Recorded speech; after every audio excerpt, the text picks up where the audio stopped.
Good afternoon my dear students.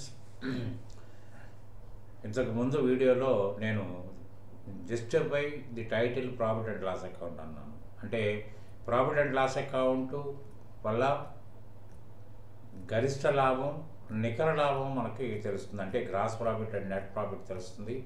అసలు ఈ రెండు వల్ల మన అకౌంటెంట్ గారికి అర్థం ఎలా అవుతుంది, how to read profit and loss account and how to interpret the statement to the management అనేది ఇక్కడ ముఖ్యం. ఎందుకంటే మనం ఇప్పుడు ప్రస్తుతం అసలు మీరు తయారు చేయాల్సిన అవసరం లేదు. జాగ్రత్తగా గ్రూపింగ్ అనేది అబ్జర్వ్ చేసినట్టయితే the system itself is preparing the profit and loss account and balance sheet. You need not worry about the preparation of the financial reports now.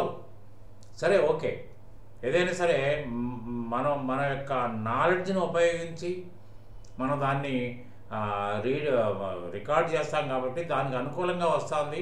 అది మనం పెద్ద ఆశ్చర్యపడాల్సిన అవసరం లేదు, గర్వపడాల్సిన అవసరం కూడా అంతకంటే లేదు. కానీ ఈ trading profit and loss account తోటి ఒక మేనేజ్మెంట్కి ఎటువంటి సలహాలు, సూచనలు అకౌంటెంట్ ఇవ్వగలుగుతాడు. ఎందుకంటే management every year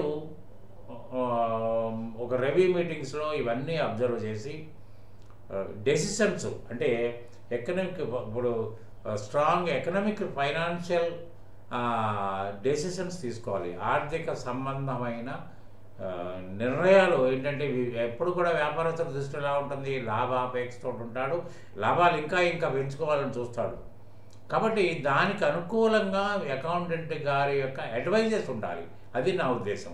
so accountant మాత్రం బ్యాక్ బోన్ అనేది మాత్రం మీరు గుర్తుపెట్టుకుంటే ఖచ్చితంగా మీరు అకౌంటెంట్ అయి తీరుతారు. అంతేగాని లేకపోతే ఒక డాటా ఆపరేటర్ కానీ, ఒక జూనియర్ అకౌంటెంట్ కానీ మిగిలిపోతారు.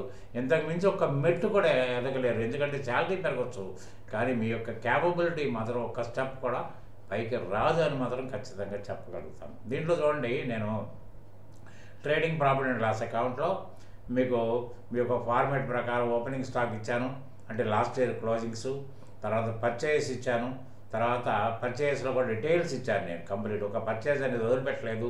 బ్రిక్, సిమెంటు, కెమికల్స్, డస్ట్ ఇవన్నీ. ఎందుకంటే దీంట్లో ట్రేడింగ్ అకౌంట్ ఉంది, కాంట్రాక్ట్ అకౌంట్ ఉంది. ట్రేడింగ్ అకౌంట్లో అయినా పర్చేజ్ చేయాల్సిందే, తిరిగి అమ్ముతాం కాబట్టి. కాంట్రాక్ట్ అకౌంట్లో కూడా మన యొక్క ఎగ్జిక్యూషన్ కోసం అనేది ఈ బ్రిక్స్ అని, శాండ్ ఇవన్నీ కొనుక్కోవాల్సిందే. కంపల్సరీగా మనం ఇవన్నీ మనకి అవసరం అనేది మాత్రం బాగా గుర్తుపెట్టుకోండి. సో అట్లనే సేల్స్లో వచ్చినప్పుడు కూడా మనకి జిఎస్టీ సేల్స్, ఐజిఎస్టీ సేల్స్, ఈ సేల్ ఆఫ్ హార్డ్వేరు, తర్వాత కాంట్రాక్టింగ్ ఉన్నప్పుడు స్వయంగా చేసేది ఉంటుంది, లేకపోతే ఎవరికైనా ఇచ్చి చేయించేది ఉంటుంది. కాబట్టి సబ్ కాంట్రాక్టింగ్ కమిషను, తర్వాత కాంట్రాక్ట్ రెసీట్స్, తర్వాత అలాగే క్లోజింగ్ స్టాక్ ఇవన్నీ వేసుకుంటే దాంతోపాటు డైరెక్ట్ ఎక్స్పెన్సెస్ కూడా వేస్తే మీకు ఒక గ్రాస్ ప్రాఫిట్ అనేది మీకు డీటెయిల్డ్ అకౌంట్. దీంట్లో చాలా డీటెయిల్డ్గా ఉంటుంది. దీంట్లో ఎక్కడ కూడా మిస్సింగ్ ఐటమ్స్ కనబడవు. సో దీంట్లో గ్రాస్ ప్రాఫిట్ అనేది 36,96,704 రూపాయలు గ్రాస్ ప్రాఫిట్ అని వచ్చింది. ఇది ట్రేడింగ్ అకౌంట్. ఈ ట్రేడింగ్ అకౌంట్ వల్ల ఒక అకౌంటెంట్ గారు ముందు అర్థం చేసుకోవాల్సింది ఏంటంటే ఎస్టిమేటెడ్ మార్జిన్ ఆఫ్ ప్రాఫిట్ ఎంత ఉంది, ఆ ప్రాఫిట్ రీచ్ అయ్యాడా లేదా, రీచ్ కాకపోతే కారణాలు ఏంటని ఒక్కసారి వెరిఫై చేసుకుంటే కంప్లీట్ అన్నీ వాచింగ్ చేస్తే ఏదైనా క్లరికల్ మిస్టేక్స్ ఉంటే కవర్ అయిపోతాయి. తర్వాత కూడా అనుకున్న ప్రాఫిట్ కనుక మార్జిన్ రాకపోతే అప్పుడు పరిస్థితులు అననుకూల పరిస్థితుల్లో ఏదన్నా బిజినెస్ జరిగిందని ఆలోచించుకుంటే దానికి కూడా సొల్యూషన్ జరుగుతుంది. కాబట్టి ఒకవేళ అనుకోని గ్రాస్ మార్జిన్ వచ్చినా కూడా మీరు ఒక నిర్ణయానికి రాగలుగుతారు. కాబట్టి ఏంటంటే అది ముఖ్యంగా అకౌంటెంట్ గారు ట్రేడింగ్ అకౌంట్ గురించి ఆలోచించాలి. Trading account it will show the real strength of the business activity. మీ యొక్క బిజినెస్ యొక్క నిజమైన బలాన్ని నిరూపించగలిగింది ట్రేడింగ్ అకౌంట్. ఏదో సింపుల్గా గ్రాస్ ప్రాఫిట్ ఇవన్నీ చెప్పడం కాదు, ఖచ్చితంగా అది. సో దాని తర్వాత మీకు ఈ ప్రాఫిట్ అండ్ లాస్ అకౌంట్, ఈ గ్రాస్ ప్రాఫిట్ తీసుకొచ్చుకున్నాను 36,96. దీంట్లో ఇండైరెక్ట్ ఇన్కమ్స్ తీసుకున్నాను, discount received, insurance claim damage అయింది, తర్వాత యాక్సిడెంట్ అయితే దాంట్లో ఇన్సూరెన్స్ క్లెయిమ్ కూడా వచ్చింది. దాని తర్వాత ఇండైరెక్ట్ ఎక్స్పెన్సెస్, తర్వాత ఏమో లాసెస్, ఏది bad debts and damages irrecoverable. ఈ లాసెస్ ఏంటి, ఇది క్యాష్ రూపంలో మనకి కమిట్మెంట్లు కాదు. ఎందుకంటే మీకు నామినల్ అకౌంట్లో మీకు ఒకటి చదువుంటారు, డెబిట్ ఆల్ ఎక్స్పెన్సెస్ అంటే losses of the business and credit all incomes and gains. ఆ లాసెస్ అంటే ఏంటి? అన్ఫోర్సీన్ అండ్ అన్అవాయిడబుల్ సర్కమ్స్టెన్సెస్లో వచ్చిన లాసెస్. దానివల్ల మీరు బిజినెస్ చేయటం వల్ల వచ్చిన లాస్ కాదు ఇది. మీరు అననుకూల పరిస్థితులు, మీ కంట్రోల్లో లేని పరిస్థితుల్లో మీకు లాస్ రావడం. అట్లనే గెయిన్ కూడా ఇది డిస్కౌంట్ రిసీవ్డ్ కానీ ఇన్సూరెన్స్ క్లెయిమ్ కానీ మీరు వ్యాపారం చేయటం వల్ల వచ్చిన లాభం కాదు ఇది. వ్యాపారానికి మించి అంటే మీకు ఏదైనా మీరు పేమెంట్ చేసేటప్పుడు మీకు ఏమైనా డిస్కౌంట్ ఆఫర్స్ వస్తాయి, ఆ డిస్కౌంట్స్, తర్వాత ఇన్సెంటివ్స్, ఇన్సూరెన్స్ క్లెయిము. ఎందుకంటే మీరు ఇన్సూరెన్స్ చేశారు, దాంట్లో డ్యామేజెస్ కోసం ఇన్సూరెన్స్ కంపెనీ వాళ్ళు మీకు ఇచ్చిన క్లెయిమ్ అంటే 2,74,832 రూపాయలు మీరు వ్యాపారం చేసిన లాభానికి యాడ్ అయింది ఈ అమౌంట్. ఎప్పుడు కూడా గ్రాస్ ప్రాఫిట్కి ఇండైరెక్ట్ ఇన్కమ్స్ యాడ్ చేసి తర్వాత ఇండైరెక్ట్ ఎక్స్పెన్సెస్ అంటే ఏంటి?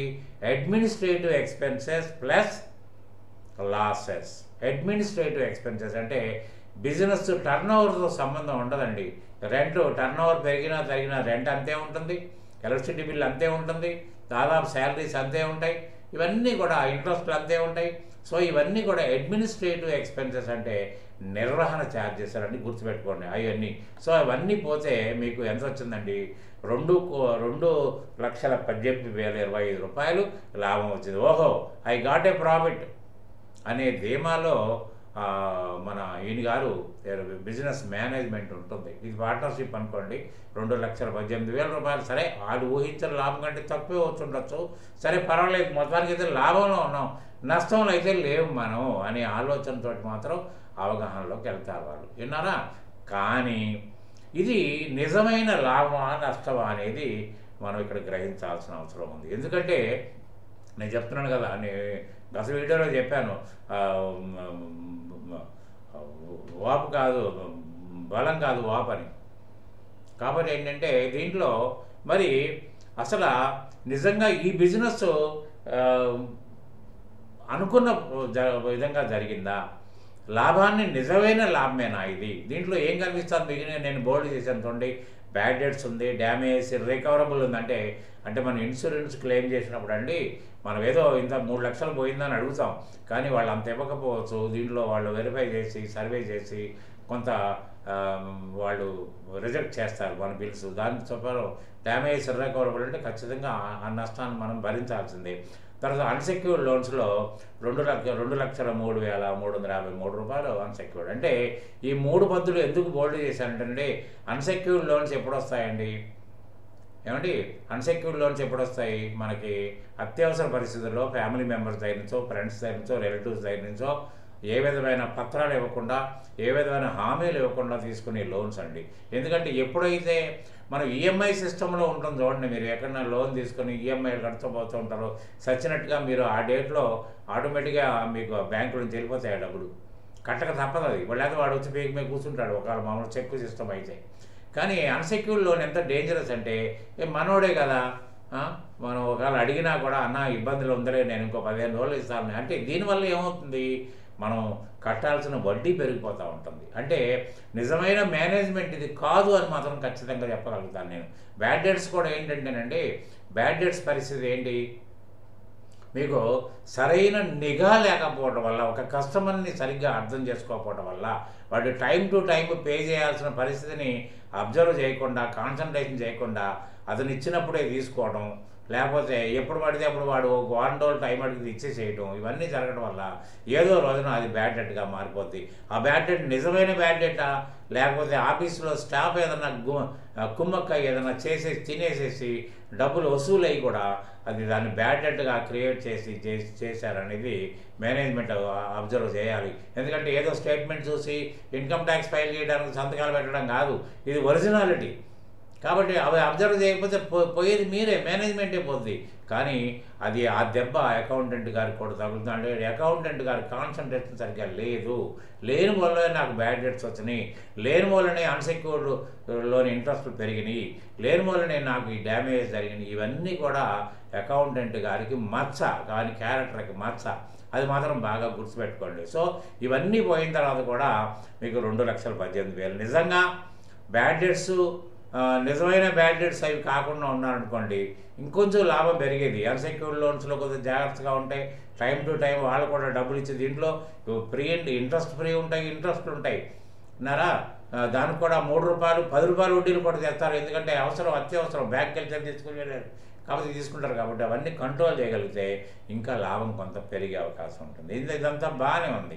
కానీ మరి ఇది నిజమైన మీ కృషి ఫలితం అనుకుంటారా అంటే కాదు అని మాత్రం నేను చెప్తాను. ఇది కృషి ఫలితమా?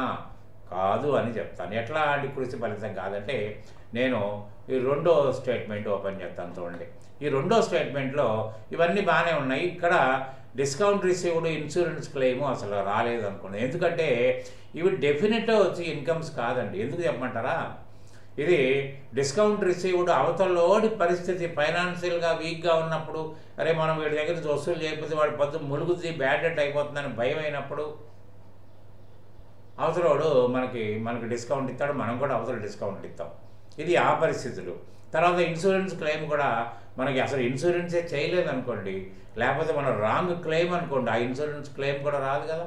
ఇవన్నీ రానప్పుడు ఈ బిజినెస్ యొక్క రిజల్ట్ చూడండి, ₹56,807 లాస్ ఉంది, మైనస్లో ఉంచండి. 56,807 అంటే ఒరిజినల్గా ఈ business loss business, not a profitable business. కానీ ఈ బ్యాడ్ డెట్స్ ఇవి కనుక కంట్రోల్ చేస్తే మీకు ఇది లాభంలోకి వచ్చేది. అంటే ఇంత అబ్జర్వేషను, ఇంత ఎనలైజేషను చేయగలిగిన వాడే అకౌంటెంట్, లేకపోతే కాదు. దీన్ని బట్టి అర్థం చేసుకోవాల్సింది ఏంటంటే, ప్రాఫిట్ అండ్ లాస్ అకౌంట్ అనే టైటిల్కి జస్టిఫికేషన్ ఏంటంటే, దీంట్లో లాభాలు నష్టాలు కలిసి ఉన్నాయి. ఎందుకంటే మనకు కనిపించే రిజల్ట్ మాత్రమే కాదు, లోతుకి వెళ్తే అసలు ఎటువంటి నష్టాలని అధిగమించి మనం లాభంలోకి వచ్చాము, ఎటువంటి